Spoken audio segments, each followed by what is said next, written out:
A new global lockdown is coming and it's getting serious. This time it's all about energy. Countries are rationing gas. Some are putting limits on how much fuel you can buy. Others are even grounding flights. Slovenia has already become the first country in Europe to implement fuel rationing. South Korea is doing the same thing. They're putting QR codes at the gas pump that limits how much gas each citizen can buy. The Philippines is trying to ground all flights because they don't have any fuel. American Airlines has cut flights by 5%. Governments around the world are trying to push work-at-home mandates to save fuel. Even the International Energy Agency is trying to restrict non-essential travel. Now, does this sound familiar? In 2020, we were told that lockdowns would only last a few weeks. It lasted years. Now, instead of a health crisis, we could be entering a period of peak energy, and that could be just as dangerous as a virus. The new world will be dominated by the power triad: compute, data, and energy. Energy is the foundation of everything. If oil prices don't start coming down, if geopolitical tensions continue, it will keep impacting supply chains, financial markets, global stability. This is bigger than the COVID lockdown. This is a system shift. You ready for another lockdown?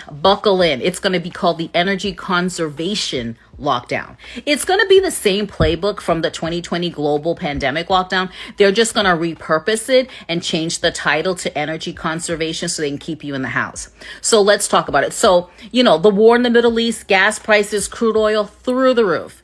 Countries like Thailand, India, Asia, they're all already standing in line for gasoline. Australia has already gone so far to already put restrictions in place. Work from home, alternate days that you can drive your car on the street based on your driver's license. We want you to carpool. All of that is because of the war in the Middle East and the gas prices going through the roof. And you're probably saying, I don't care. I don't live there. That's not my problem. Remember, the pandemic was a global lockdown. And think about it. Wasn't New York City trying to float a new bill just last week where they were going to implement an 11 p.m. curfew to conserve energy? These million-dollar companies are building data centers everywhere. How do you think they're going to run those data centers? They need energy. And now, conveniently, there's this whole energy crisis due to the war in the Middle East, because we are reliant for our oil from other countries. And one of the reasons why is because the refineries that were in California got shut down by that group of people. And Trump wants to open one back up. And Newsom and his homies are protesting it. We don't want the refinery reopened because we had an oil spill. We don't want it reopened anymore, which is code for we want to be reliant on oil from other countries because we get kickbacks.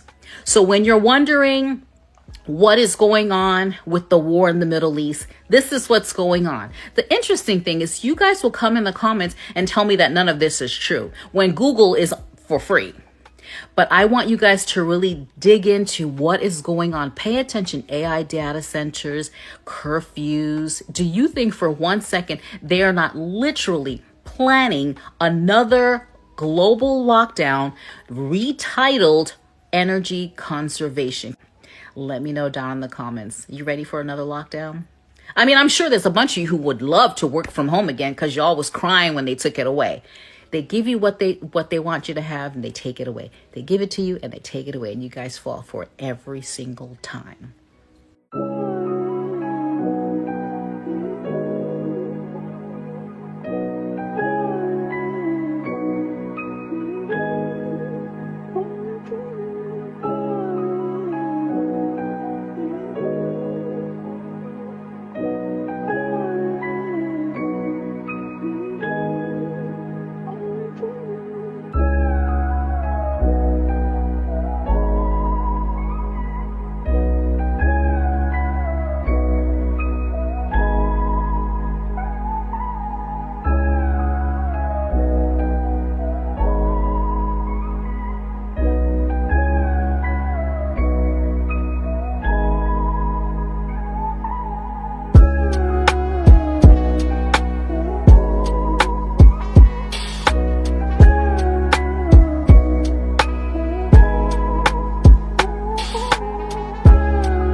it is again. World Health Organization. Prepare for what's coming. Let's check out what is coming.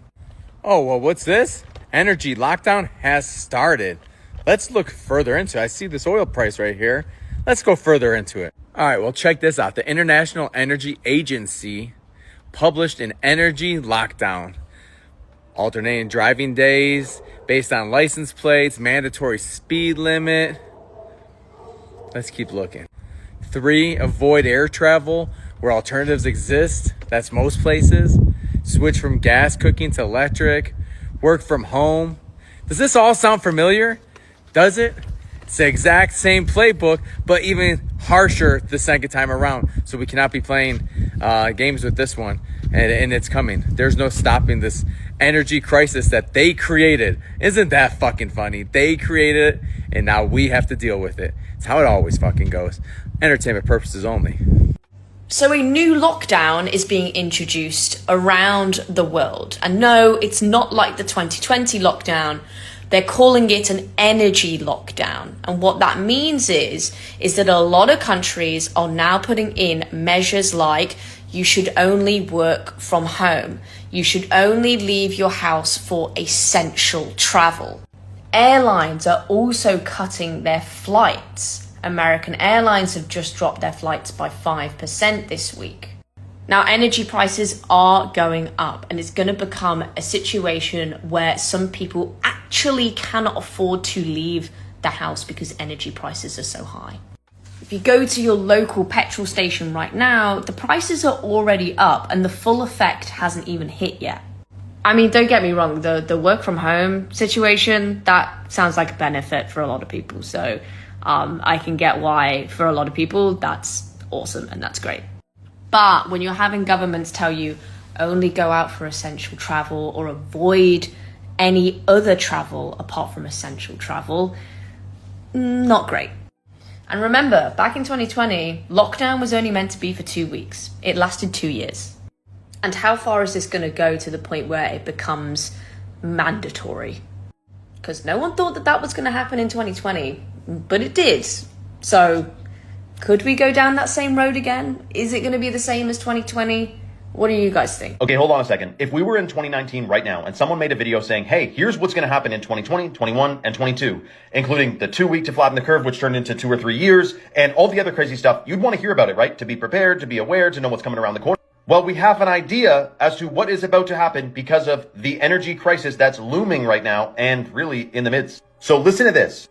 The International Energy Agency released their Sheltering from Oil Shocks report on Friday.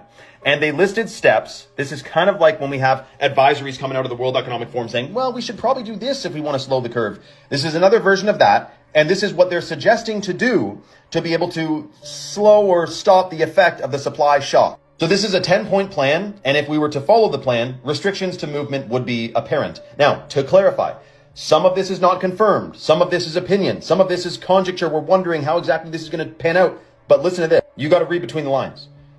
Alternating days that you can drive on the road based on your license plate. Speed limits lowered everywhere. This is just what they've tabled. It's not confirmed. It's not mandated or anything yet.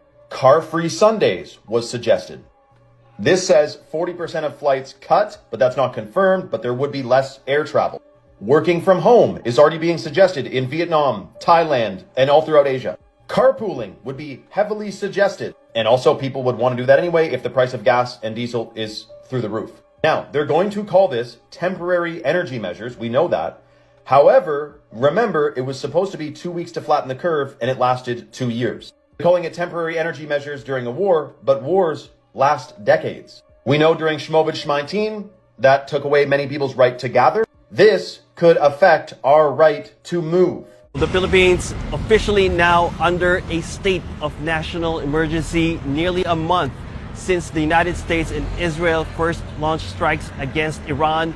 And this declaration made by President Ferdinand Marcos Jr. painted a gloomy picture saying Philippine-flagged commercial airplanes could be grounded if the conflict in the Middle East continues and oil and gas shipments remain disrupted. But nothing exemplifies this state of emergency more than petrol stations across the country where prices have been soaring.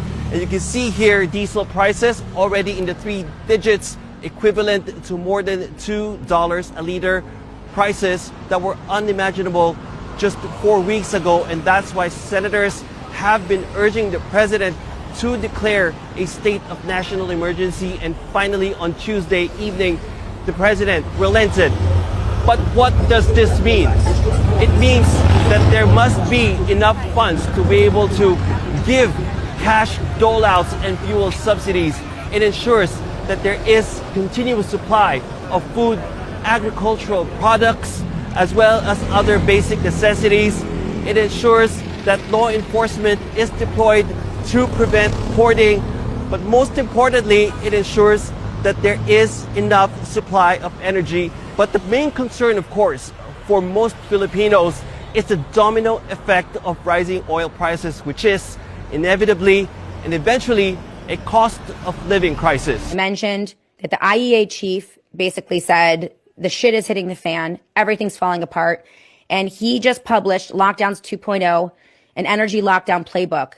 They released a 10-point plan over the weekend telling governments to restrict driving, ground flights, force remote work, and ban gas cooking. They called it sheltering from oil shocks, writes Aaron Day. Here's the plan. Number one, they are recommending alternating driving days based on your license plate number, odd plates on Monday, even plates on Tuesday, and countries are now already implementing this. They are recommending mandatory speed limit reductions on every highway, not for safety, but fuel rationing by another name. You can still drive, just slower and less often. Number three, avoiding all air travel where alternatives exist. They didn't define what that actually meant, but the ambiguity, writes Aaron Day, is the feature. It lets regulators decide after the fact whether your trip was essential or not. Non-essential versus essential. Does that ring any bells? Here's another one. Switch from gas cooking to electric. The IEA is now telling you what appliances you can use in your kitchen. And the same agency that published net zero by 2050 is calling now for thermostats to be capped at 19 degrees and a ban on new gas boilers. This is not new, it's accelerating. And then work from home if possible. The guidelines mimic 2020 when they locked down the world and called it public health. In 2026, they're locking down movement and calling it energy security. Oh, here comes the machine. It's gonna get you.